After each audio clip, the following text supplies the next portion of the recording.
New York में Pakistani community के इलाके कोनी आइलैंड एवेन्यू ब्रुकलिन पर इतवार की सुबह आतिशज़दगी के एक वाक़े में 3 पाकिस्तानी स्टोर आतिशज़दगी का शिकार हो गए हैं।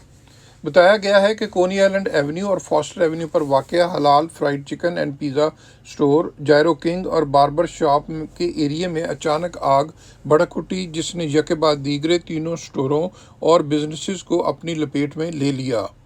आतिशज़दगी की इत्तला मिलते ही फायर ब्रिगेड का अमला जाए वक़ूआ पर पहुंच गया और उन्होंने 1 घंटे से ज़ायद की जद्दोजहद के बाद आग पर तो काबू पा लिया, ताहम आग बुझाने की कार्रवाई में तीनों स्टोर और बिजनेसेस तबाह होकर रह गए।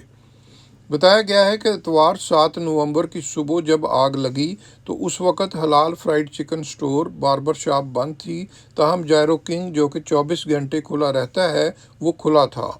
इसी तरह तीनों स्टोरों के ऊपर वाक़े एक अपार्टमेंट में स्पेनिश किराएदार रहते थे, जो कि धुआं महसूस करने के बाद नीचे आ गए। यूं इस वाक़े में कोई जानी नुकसान तो नहीं हुआ, ताहम तीनों बिजनेस का भारी माली नुकसान बताया जा रहा है। फायर डिपार्टमेंट ने आतिशज़दगी की वजूहात का पता चलाने के लिए तहकीकात का आगाज़ कर दिया है। मोहसिन ज़हीर, न्यूयॉर्क।